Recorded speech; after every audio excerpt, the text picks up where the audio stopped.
Welcome back, everyone. I hope everyone is back on.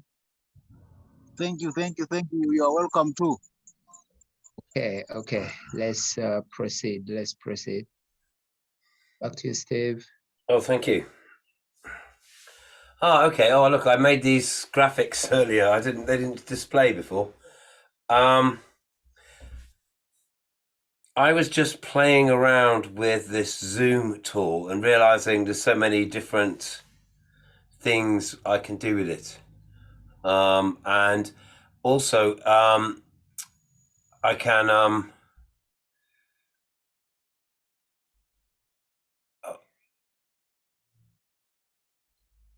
there we go. We can get off that now. Oh. There we go. So yeah, I'm only learning just now that there's so many clever things that you can incorporate into the tools in Zoom, and I've also found out that there's an AI tool that will listen to our meeting and then summarize it and then give us the notes afterwards. So I'm not sure. I think I'm running that one as well. So it's all it's all learning for me, and it's all very interesting. So anyway, if I can just see how to get out of this.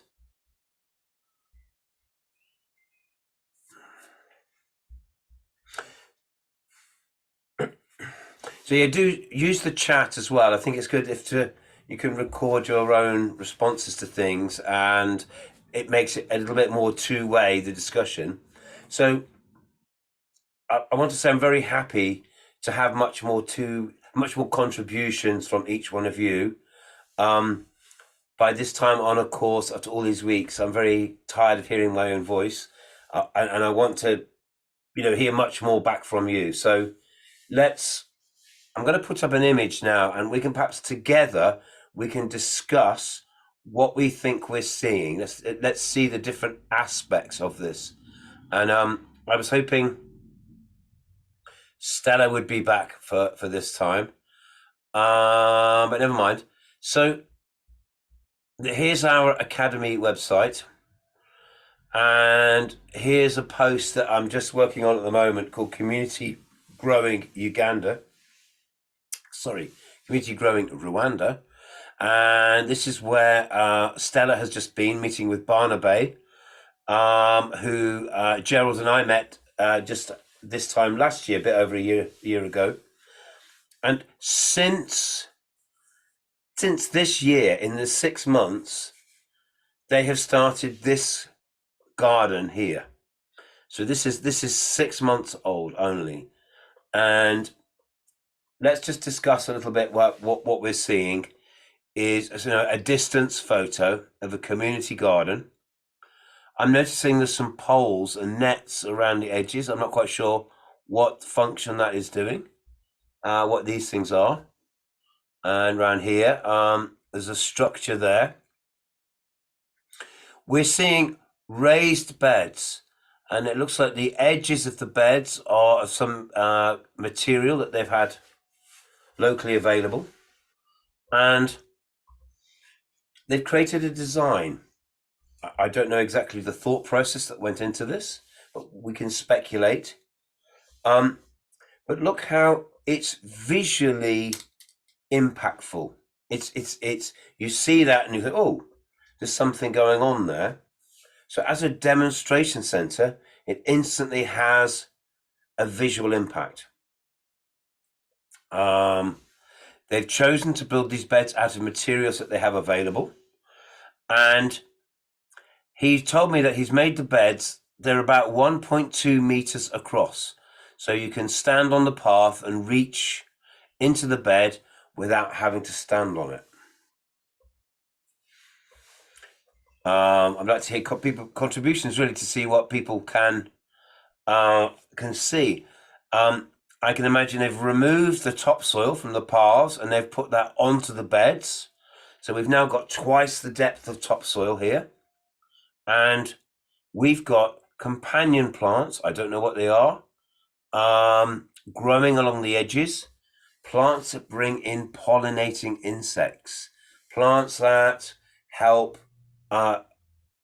create habitat for the predators of potential pests. They've created beds of different shapes and sizes. We've got a big circular bed over here. We've got some straight beds. I'm seeing banana tree over there, and there's other climbers, sunflowers along the edge. Caroline, you'll be happy to see those. So look how we've got a diversity. We've got a line of sunflowers along this side that could be producing, again, sunflowers feed bees, feed pollinating insects, produce a lot of biomass, and then produce a seed which has a very high value as a food. Okay, thank you, Andrew. You have to go. Thank you for your being here. And look how little room, how little space it takes up in the garden. It's adding a layer of productivity. We've got these lovely edges, and in this area here, I'm not quite sure what we're seeing here. It looks like something different. We've got pumpkins going everywhere. These look like papayas, more sunflowers. We've got a wonderful diversity. I think one of the key point that's happened in the side chat in just the last conversation was around agribusiness, and we like the idea, value addition, processing, creating goods that can meet our own needs and local needs.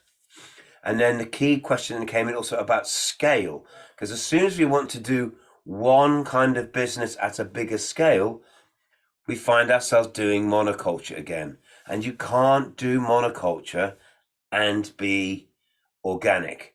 Organic systems need diversity. So what we're seeing in this picture is a wonderful mix of different types and shapes of plants growing with different colors and shapes and textures, growing on different time scales in different niches. And they stack together to create a diverse garden. Let's have a look. So Stella has gone there last week to observe, to see what's going on there, but also to do some testing. We want some measurements. We want some data. What is the quality of the plants that they're producing there? We're not what are they producing? How much? What different varieties? How are they doing it? But also, what's the quality of the product? So this has been a key question. So we're seeing here looks like a banana guild. Help me, tell me what other plants you see growing. We've got a well mulched bed. I see various different things becoming established. That's a wonderful picture because we're seeing so much diversity in one small space. We've got short-term annual plants. We've got our long-term banana plant. We've got other things behind there. Another nice view of the garden, close to a lake. Again, look at another lovely diversity of support plants. The crops are developing in the bed. We've got different things behind there. Different heights. Think about so much diversity in that one picture. That's a really good template for a permaculture garden.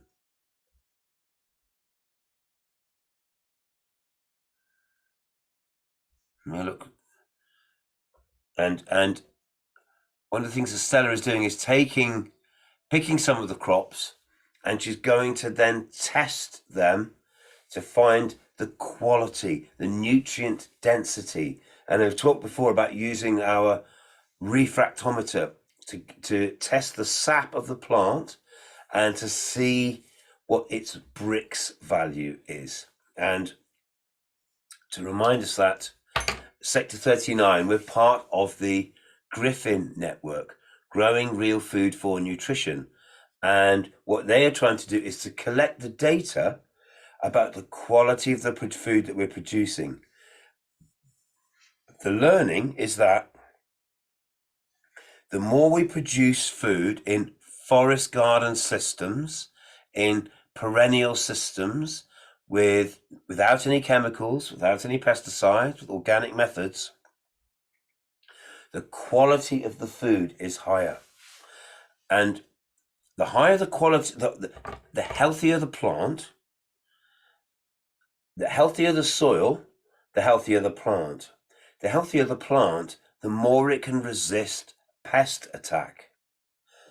A healthy soil has a really well established mycelial net within it, which can access and channel water from much further away and deeper.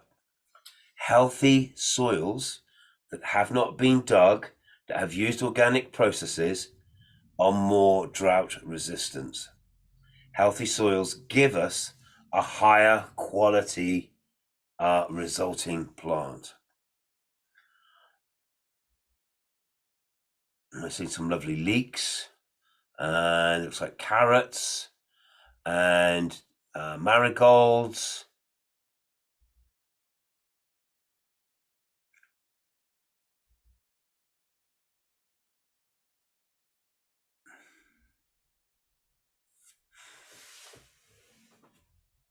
It's just wonderful. I think it's impossible to see this garden and not be inspired. Caroline, you're just arriving. We're just sharing these pictures that Stella has taken this week on her visit to Rwanda. At this beautiful community garden with its raised beds, interesting shapes, mixing together different plants, diversity of yields, diversity of habitats, different timelines. So think about how we could integrate into, Caroline, there's our sunflowers along the edge. Like you said, a line along the edge of the garden. It doesn't take up any space, but then we've got a high value yield there. We can integrate tall, big plants, give a bit of shade and help interact with our annual beds. And look how beautifully mulched and protected they are. So yeah, here we go. So a lovely diversity mixing together of plants, and something that Stella reported from the field work in Rwanda was many of the small farmers had said they always used to just produce one thing, or in a field of one crop, and now mixing things together was a totally new idea for them. And Stella said in some places they had maybe 10 different things growing together. Yes.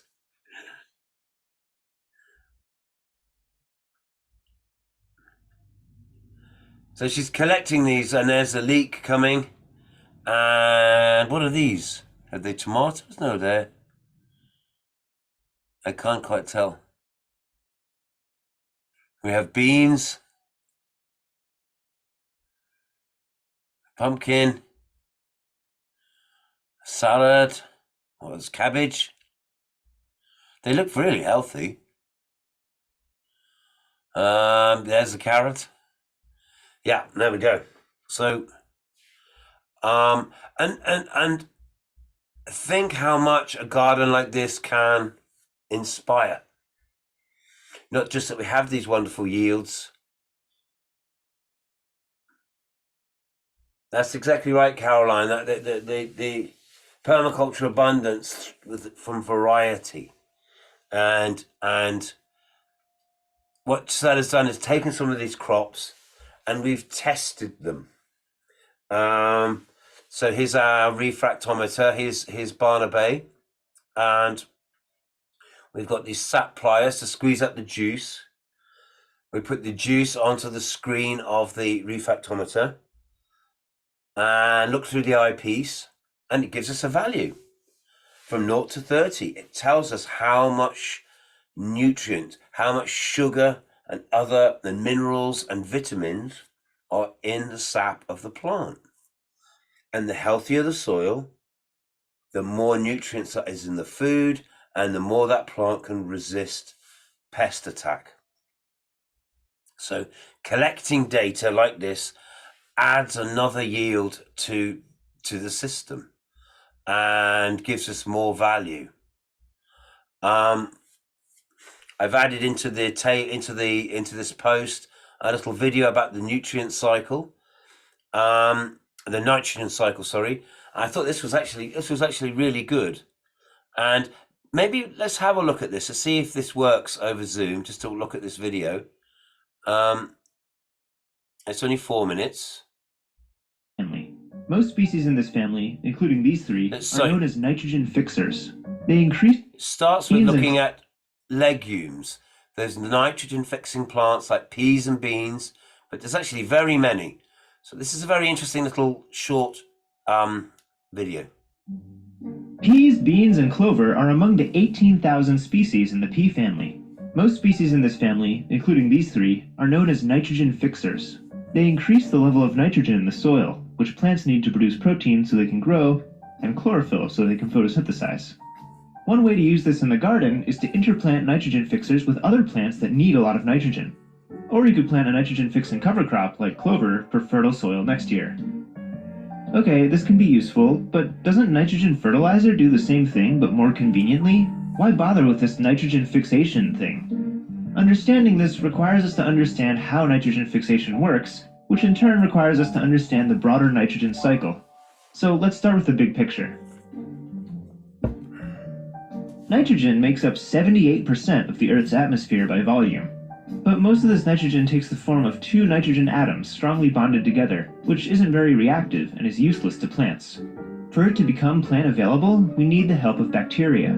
Various species of bacteria eat atmospheric nitrogen and poop out ammonium. This gets eaten by other kinds of bacteria, which poop out nitrite, which gets eaten by yet another kind of bacteria, which poops out nitrate. All of these forms of nitrogen are available for plants, especially nitrate, which is the easiest for plants to use. Plants can take this up directly if it is near their roots, but they most often rely on strands of fungi that attach to their roots and bring nutrients to them in exchange for the sugars and carbohydrates the plant roots exude. Dead plant material is also rich in nitrogen and gets brought down with the help of worms, whose poop is a delicacy among nitrifying bacteria.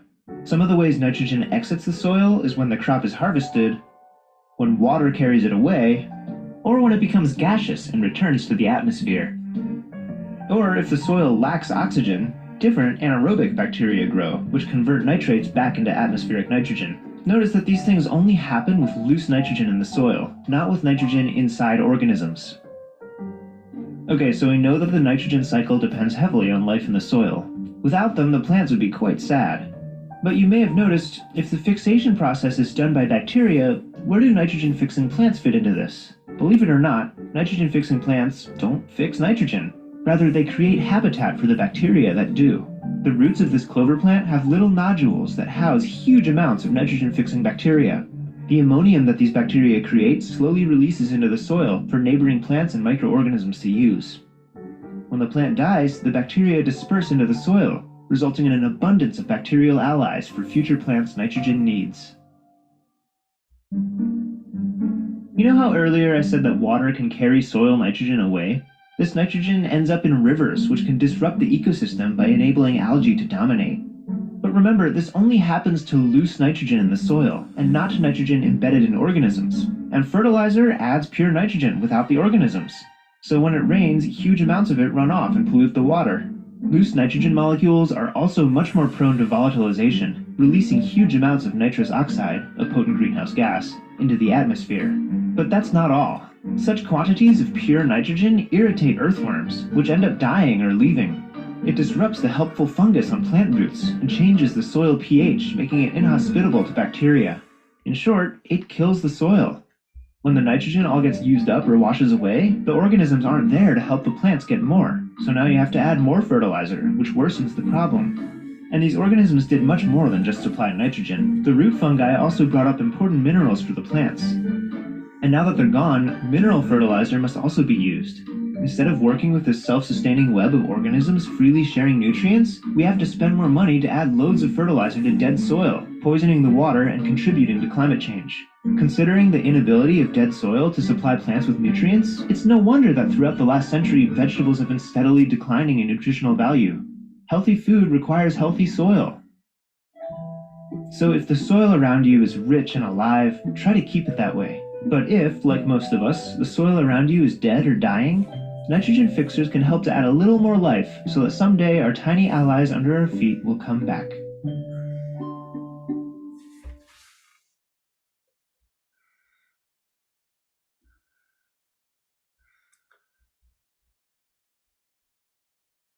There we go. I hope that came over clearly. I thought that was such a great summary of the processes that we're talking about, and also it really made the point about the quality of the food that's growing in the soil, about if the life isn't there, then the nutrients don't arrive in the food. So so we've just seen there an example of a community garden. We've seen lots of diversity, and we thought about perhaps all those different interactions that might be going on around that garden across the community, and with all those different people who are involved in it. And then we're seeing all these different outputs, and then beginning to understand the value of those outputs, and realizing is in the process we're building a really fertile soil, and we're building the environments in which our plants and the whole system becomes much more resilient. So I think that's a lovely summary to help us really focus on that's what we're trying to create, that's what we're trying to achieve. And yeah, there we go.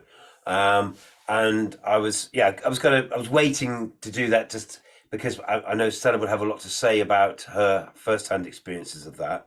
But I was also reminded is that there's so much that we can learn by visiting each other's plots and seeing or hearing the stories of the work that we're doing. It isn't all horticulture based, but it begins with horticulture. And we were reminded there that and horticulture begins with a healthy soil, with a healthy soil microbiome. Yeah, great. Gosh. Yeah. So let's have a few final go rounds really, and I'm going to ask you the question is, how shall we use what are we going to do next week? How can we use our remaining time, and what can we each do to prepare for the next week's session, to think how we can get the most out of it?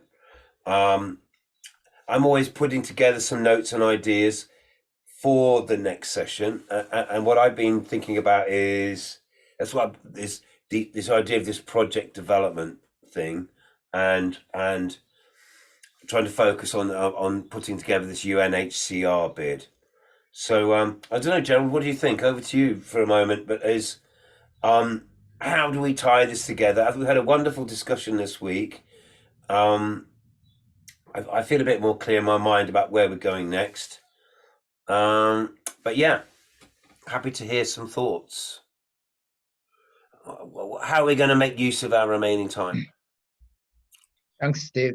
Yeah, that session was really good. The video was really, really clear. Very good materials and, basic and easy to understand.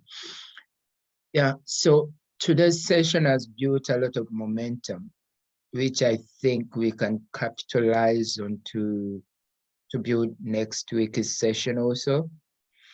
We could look at things like enterprise development, but also being the last session, we could also look at a clear discussion on on what we would call ordinarily things like work plans or plans of action.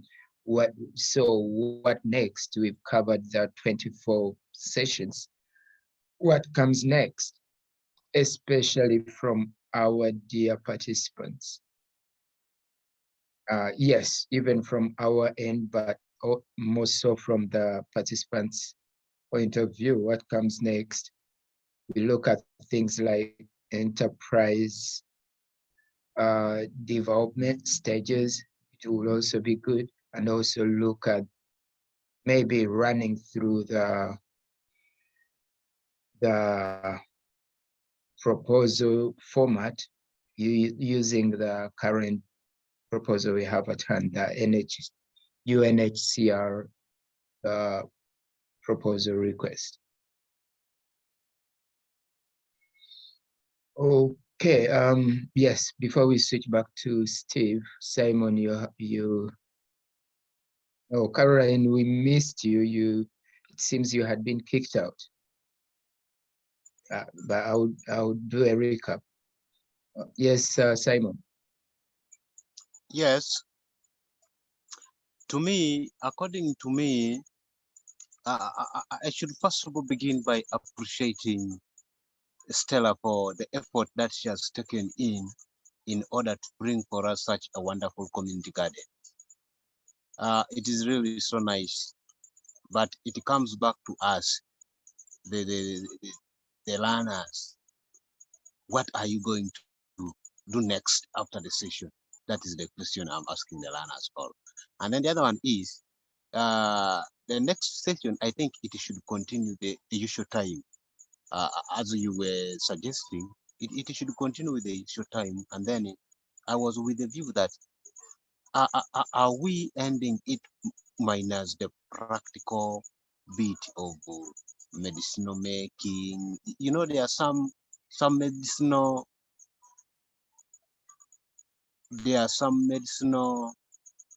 pesticides that people can interchange from various places according to the way they. So it is my request that at least let a session for the practical part of medicinal plant or medicinal pesticide making be put, such that what I know should be transferred to Deborah, should be taken into Caroline, it should be taken to Andrew. There, what Andrew knows gives back to me also, as well as to the whole entire permaculture class. To the whole entire permaculture class.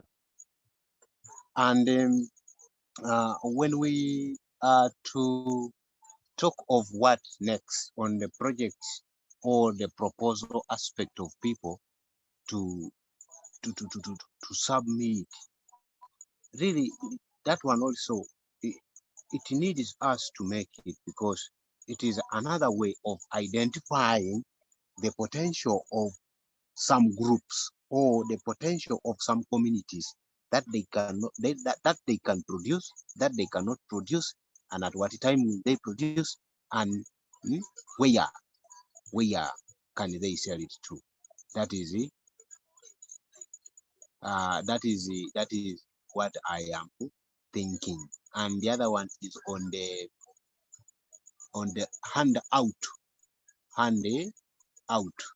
of what we have been learning, or since from session 1 to the last session. Now we have gotten our account of communication on WhatsApp. I believe that there could be the simplest venue where we can get the outlet or the pamphlet that we have been using for our learning, and it will enable some people who are not literate of the computer skills and knowledge to get it there. Thank you.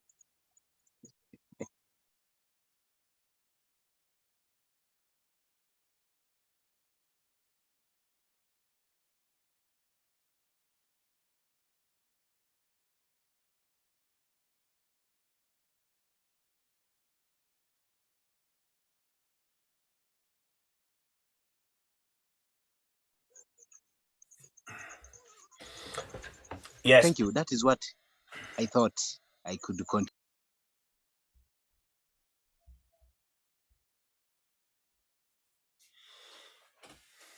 Thank you, Simon. Yeah, very good. Oh, Stella just sorry, arrived. I hadn't realized I was on mute. Okay. Steve, it seems your broadband has dropped. Thanks, Simon, and thanks, Deborah. Caroline. Oh, welcome, Stella. Maybe Steve, over to you. Unless Stella is going to give us a debrief. Everyone has been thanking you for the work you've been doing in the past weeks. And the beautiful images and all that. Over to you, Steve. Yeah, thank you, Gerald. We just had a look at your photos, some of your photos from the webpage, Stella, and everyone's very impressed. Just share a few thoughts about your impressions from Rwanda, and what did you think you learned from the trip, from what you saw?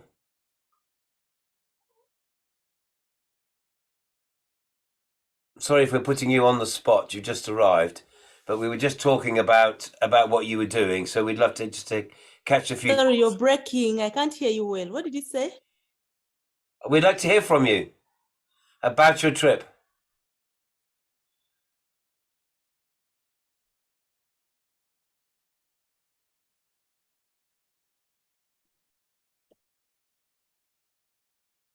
Thanks, everyone. Good evening. Sorry, I logged late.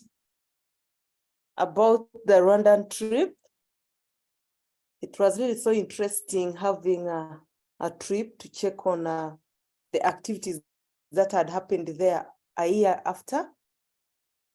After the visit of Steve and Gerald, I went to Save School, and then I also managed to go to some villages around. I had an interaction with students, their teachers, and then we moved around to their gardens. Actually, I got them when they had just planted some garden like 3 days behind, and they had planted amaranth, and then they had also done a few improvements on one of the gardens within the school compound. And I had a chat with a teacher about their project at school, and he told me they started this after Ross trained them. Okay, they used to have a food project at school, but it wasn't all that effective because they didn't know what to do. But after the training, after the permaculture training, they got knowledge and they got good ideas on what to do. They realized that they had actually wasted much of their land because some parts of the school compound were already transformed to gardens. And then there were gardens behind the school compound.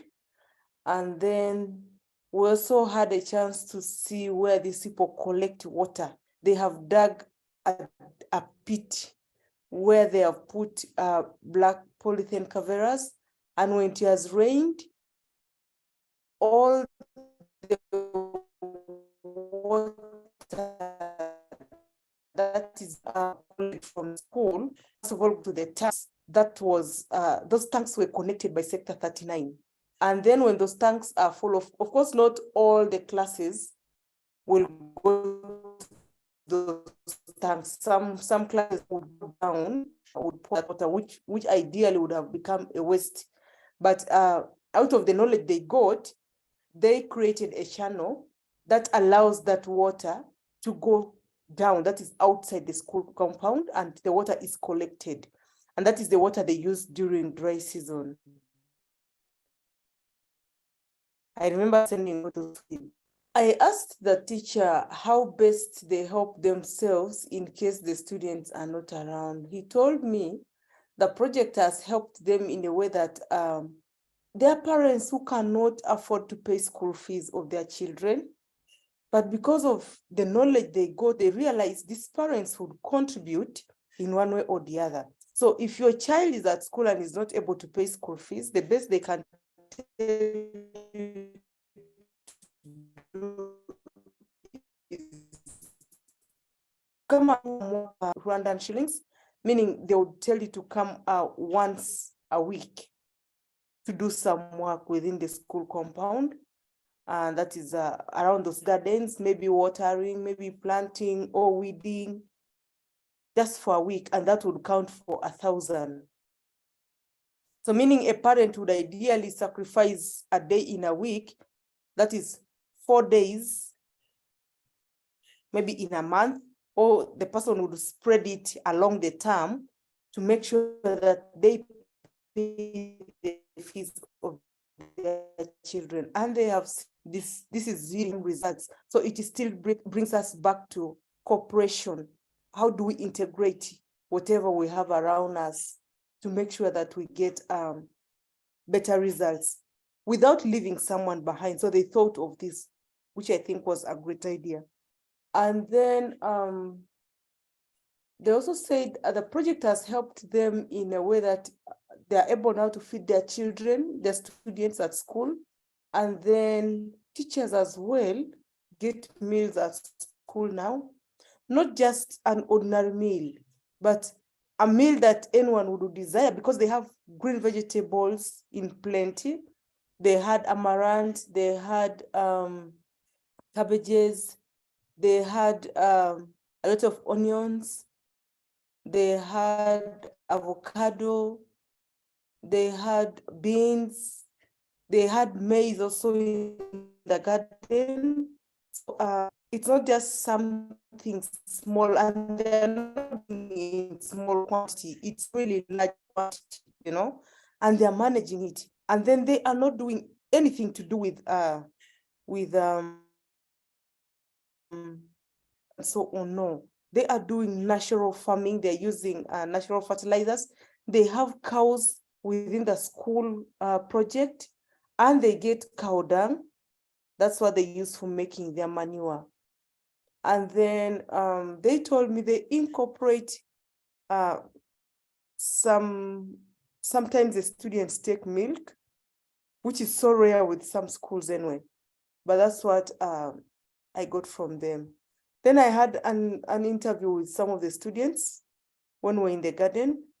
I asked them how best the project has helped them, and they were able to say the project has helped them with the knowledge that they have also gone back to their homes to do the same thing. Like they are teaching their parents what they have seen at home, at school. And at the same time, those parents who come to school to do the work have gone back with the same knowledge also, because they are wondering, this is something new to them, and you know, they didn't know they can actually produce something something big in a small area. They didn't know about that. For them, they knew it is all about a large piece of land, and then it's all about maybe one crop. If you say maize, then maize for the full acre and so on. But they realize that they can produce actually a full meal within a small garden. That was the feedback from students. But their cry was on they needed more training, because they think the training they get is a bit small. It's not enough, as they have to go to class, come back to school, go home, they do not really have enough time to do this. So what the administration has done to get these students fully engaged in this is that they have incorporated the permaculture in their syllabus. Now these students earn marks after them planting something in the school garden, and the teachers have to go and inspect that garden. They really have to see everything practically, like the agriculture lessons. That's what they use for permaculture training. So they have put it in a way that every class, like from senior one, once the students have come to school, like they are the new intake, they take this as a priority to make sure that this class gets their own garden, and they are introduced to the permaculture classes within the agriculture lessons. And then they are given time during the agricultural lessons. Maybe they use some minutes for an introduction about this agriculture, and then maybe some permaculture things. Then they tell them to go direct to the garden. That's why they have the school gardens within the compound. It is basically for practicals of the students. So I had a chance to meet the senior ones who were working on their garden, and they had just planted amaranth, as I said, with the guide of the teachers. And then I realized there was some gap in mulching, but they told me they were trying to slash behind so that they get the grass for mulching their gardens. I said that was fine, and then we tried to collect some few grass around, and then we did the mulching of the onions with the students collectively. So it was not just a matter of going to stand, inspect, and so on. No, we had to do some things practically, actually. And then the teachers also said their main issue is they need more practicals on making natural pesticides, because at times they get attacks for these plants, but they don't know how to help themselves. The best they can do is just to uproot that plant, and yet they think there is maybe a possible solution to help maybe make that plant survive. And then at the same time, at times they uproot this plant, yet the disease has already spread, or the pests have already spread the whole garden. So they need more help on pesticide making, and then of course they need an increase in the trainings, other trainings as well. That was the achievement that I should say was at the school. We also had a chance to do brick testing. We tested some of the plants, the nutrients. We were testing the nutrients of the foods that they have in the compound, and I shared the results with Steve and Matthew. Yeah, but when I see some of the results, most of them were really standard, like what is required of these plants, because they are using a natural method. So most of their plants were really of quality, apart from cabbages, which was a bit lower. I'm not yet so sure of why maybe the lower quality, because I didn't get chance to get the seed supplier. I tried to ask them for that, but they didn't have. They had already thrown away the containers that they had used for getting those seeds. So there, maybe I would have gotten the variety, maybe the supplier, and so on. But when it comes to the garden work, it was really done well. They did their best. Another challenge they had was there was too much sunshine that had somehow hit the plants, and that would have, in one way or the other, affected the results of the test, because maybe we expect this cabbage to be so watery, but because of the sunshine that had hit most of the outside cover of the cabbages, then it affects its results in one way or the other. At the same time, the tests were done at 3 p.m. when the sunshine had already cooled, because right now it's not rainy season, it's a bit dry in Rwanda. So that was the chance at Save School. And then I had a chance to go to some of the households in the village level. I had a chance to interact with the 3 households. One household didn't have the member at home, but since they know each other, these are the Rwanda Women Permaculture group. So they knew each other. One person led me to another home. So when we reached there, we didn't find her at home and she didn't have the phone, but we went ahead to see her garden and we saw what she did. What I realized was that these people had really owned the training that they got. The first household had really taken up the aspect of integrating a lot of crops, like mixed cropping in her garden. She had what is typically called a forest garden. In that garden, she had maize, she had cassava, she had amaranth that was now drying up, like they were now getting seeds from that, meaning she's at the same time practicing seed saving. She had potato vines that she said she's going to use for the season. When the season has started, she has enough, meaning she's not going to do buying of seeds, potato vines. She had trees like avocado in the same garden. There were mangoes, local mangoes in that very garden. And then they had just removed some beans also from the same garden. I toured the entire garden to find what other plants were in the garden. I also got the bananas. She had planted them in plenty. So this garden was typically a forest garden. And then the challenge I realized in that farm was basically pests. There is that white, I don't know how to call it. They call it white fly. That's according to them, but I don't know. I don't know much about it, but I sent the photos and Steve, you saw them. Maybe you will help the class to understand what kind of pest could be, or Gerald and other people, Deborah, Simon, and Caroline, you might be knowing that kind of pest. So that was the pest that was disturbing the fruits, most especially the mangoes.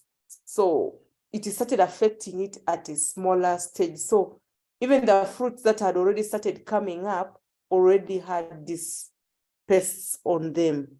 And I took a photo of that as well. There were also berries in the garden and I had a taste of it. That was the beauty. And then I moved to the next garden again of the same household. There was another garden and she had sorghum. She had some beans in it and then groundnuts in the same garden. Now she had started picking the beans because it was ready for picking. And then she also picked some maize, yes. And then the nuts was still in the garden and the sorghum. That is the first household, but of course with other plants incorporated in it, as I said. And then I asked the mama about her challenges, other challenges. She also talked about drought, like it has been long without them getting water. So that is the main challenge they were facing. And I think I recorded some of her interviews, yes, and I will share with that. It was translated though, which is okay. And then we went to the second household. What I found in this household was that she had dug swales already in her garden, which was new to them, according to this mama. She said they didn't know anything about this because all along, they just used to plant things like that. And maybe when the rain comes, it washes away some, there was no water catchments and so on. But this time, because they learned how to dig the swales and these swales helped them to hold the water for some time within the garden without letting it go out. And they were really deep enough to hold the water. And then in her garden, in that lady's garden, she had just planted potatoes. There was cassava in the same garden, and the maize was to be removed in a short while. And then she also had some beans, those climbing beans, yes. And it was still green though, but the challenge also was the pests. There was some black pests that had already started affecting it. So still the same cry was how to manage these pests. So meaning they need an intervention on that using the local method. And then I moved to the third household. I didn't get a chance to interview that old mama because she wasn't at home. So we moved to the third household within the village. This woman has a small piece of land. But what impressed me was that she dug behind her house. She dug a hole, a deep hole, to help her hold the water that comes from her roof. And then there would be some water that would lead from the compound also coming out, because behind her house is a bit slopey. So she had a channel that would help lead that water that side. But also she had integrated a lot of crops. She had incorporated a lot of crops in that small piece of land. Some crops I'd never seen before. It was my first time to see them. And then she had some goats also kept around the house, behind the house. And she made sure that these goats would not destroy her plants. But she kept feeding the goats where she had tied them. It was really something impressive because she told me she gets these goat droppings direct to her garden, and then at times when the water, when a lot of things collect in this hole, and maybe when the water is over, when she has used it, there's some manure she gets from the mixture of things that must have entered her that hole. She disposes all that to the garden, and she gets more nutrients for her plants. I saw the bananas was extremely healthy. The yield was good, much as it was still small, but already it had a big bunch, like about 3 to 4 of them at the same time. That was a good feedback, looking at what she said, because she said she picks this manure and she puts it back to her garden. So we moved. That was the end of actually the Rwanda permaculture tour. And then the next day, I went back to the city, that is to Rwanda. It takes, of course, like 2 to 3 hours to reach there. And then I had a night in Rwanda again. And then the next morning, we went to the Eastern Province, where the Rwanda permaculture and the Save School is in the southern part of the country. So you realize there is that balanced distribution of the permaculture training. The next training center is in Eastern Province. I had a chance to meet with Barnabe, and we went up to his farm. The farm is about 4 acres. According to him, it's a family land, but they have given him the privilege to use it in whatever way. Before we went to the farm, I picked some fruits from the hotel where I was sleeping. That was in Lebanon. I picked sweet bananas, and then I picked lemons. I was interested in knowing what is the quality of whatever I'm eating, you know. So I went with it to the Eastern Province, and then I did a test early in the morning. And then before we left town, we had to take some dinner in some place within the city. I also didn't take it for granted. I took a chance to pick the cucumber, and I went with it. So I tested all those things early in the morning before setting off to the field of Barnabe. We also got a chance to pick the beans and the pumpkin leaves. As you know, most of these people eat. In Africa, we eat pumpkin leaves. It is a nutritious food. So I tested that, and then the beans. I tested the orange.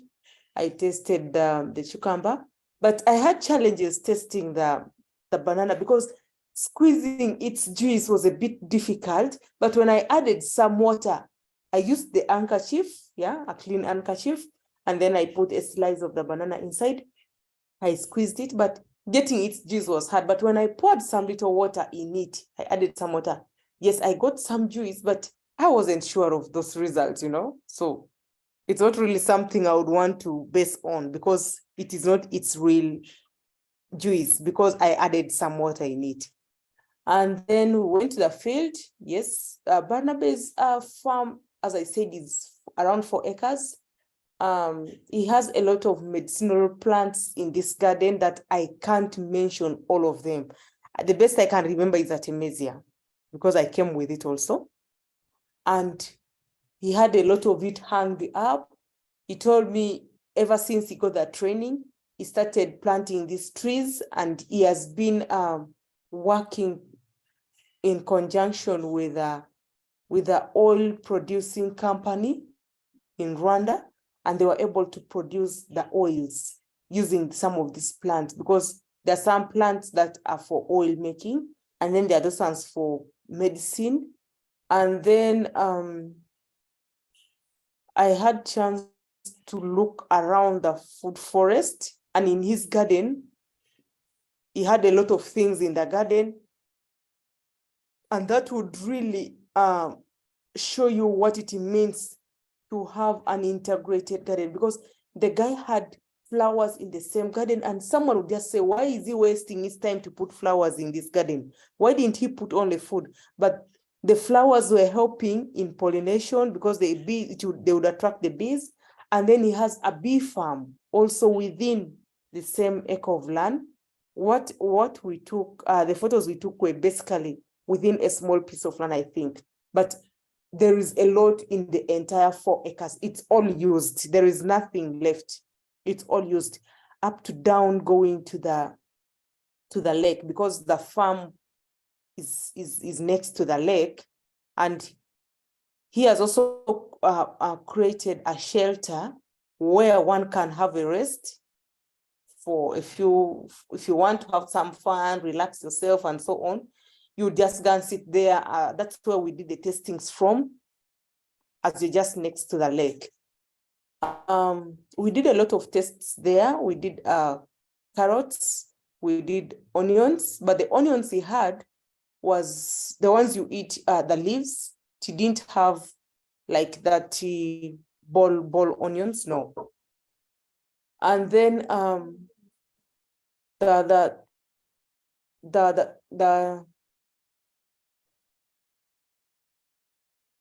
we had the chance to test the beetroots. We had a chance to test the pawpaw. We had a chance to test the sugar cane. All these were found in the farm. And then other plants that were found in the farm were macadamia.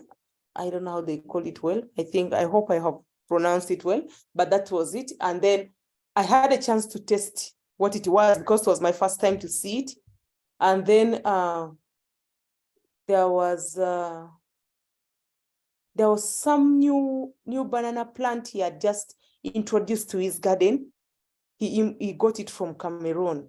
So he's really trying all possible ways to do new things in his farm. And then currently he's partnering with some medical doctors from Rwanda. That's why he's planting medicinal plants so much, because they come to his farm, they pick them, they go and do the tests, trials, and so on. So that was my day in Eastern Province. We also had a chance to compare the results of this garden of permaculture, because purely it is permaculture that he uses. And then there is a garden just next to him, and those people had planted at this time. I got chance only to get the beans and the green pepper. That's what I got chance to test from their garden, as the maize was not yet ready for testing. Maybe I would have extracted some juice from it, but wasn't really ready. But those people use fertilizer. So I tested the green pepper and then the beans from the next farm. I also tested the pumpkin leaves, and the results were showing that theirs was the ones using permaculture had high nutrients, and the ones using fertilizers had lower nutrients.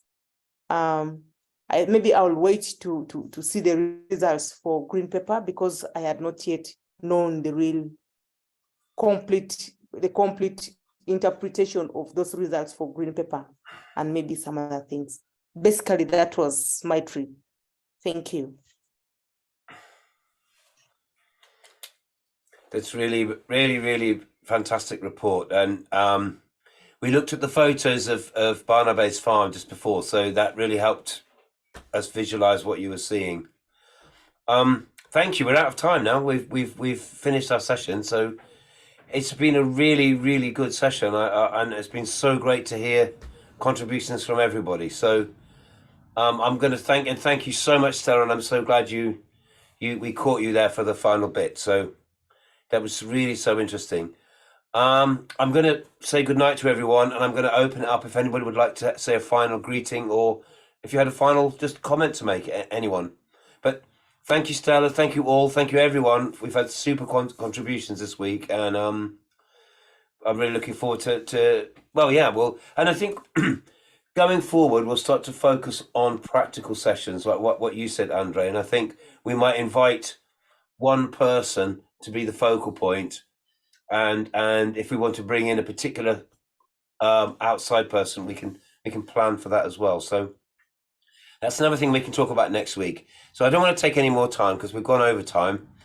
I just want to say thank you, and I'm going to hand over to you, Gerald. I'm going to say goodnight, and thanks everybody for misbehaving the session.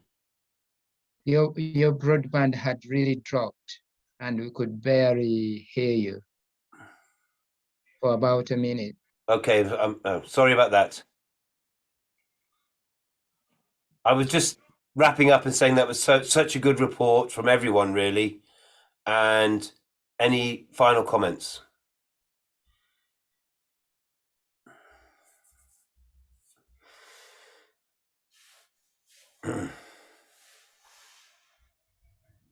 Gerald, over to you, just to say goodnight, really. We've gone over time. Simon is there with his hand up.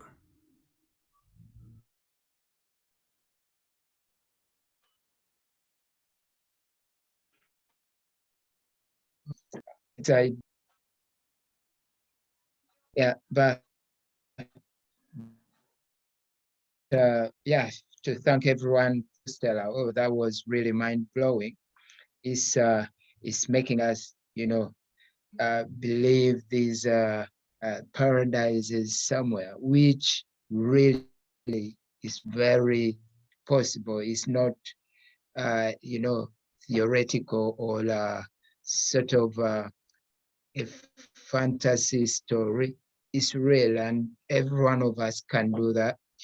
It takes putting to practice what we've covered over the 22 sessions, 23 including this, and the will and getting started.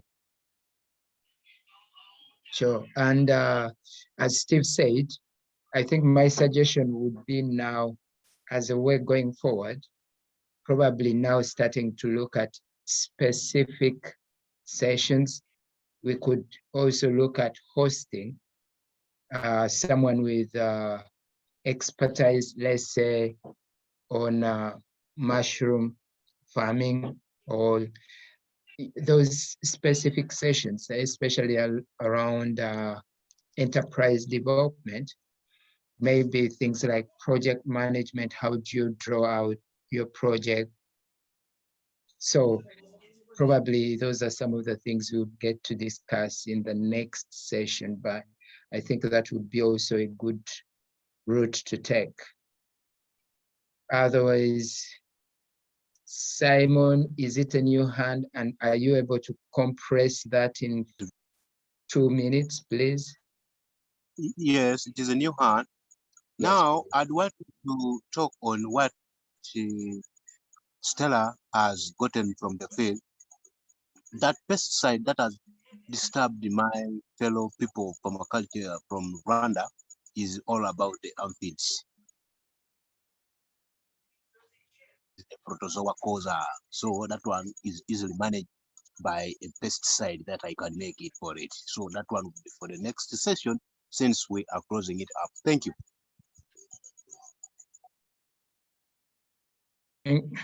Thank you, Simon. That was exactly 1 minute and 46 seconds. Well done, well done. So anyone else with a closing thought?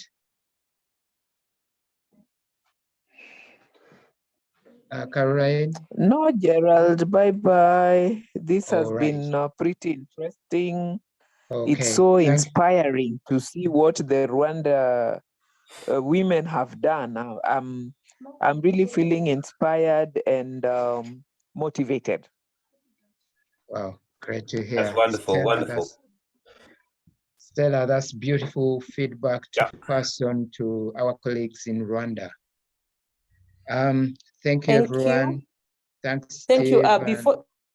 Steve. Before you close, Yes, Stella. Barnaby is open to host the permaculture team from Sector 39 in its farm. There is opportunity there. There is a training shed. There is a store. He's also looking at doing some constructions now to help host the trainees within the campus so that they don't need to rent outside or go somewhere else. So maybe this is what we could look into. Thank you. Wow, you're making us start to think about the destination for our next PDC. Okay, everyone. Right. Thank you, Jeff. Indeed, it can be the best. That's Wow. what I can say. What a team. What a team. Amazing work, everybody. Thank you so much. It's been a really great session, and I'm also super motivated. So I wish you all Nostar, Lala Salama. Nasta, Lala Salama. Nasta. Caroline, Lala Salama. Bye. Simon Stella, you didn't Ojotoro give me a joke. parrot. Yeah.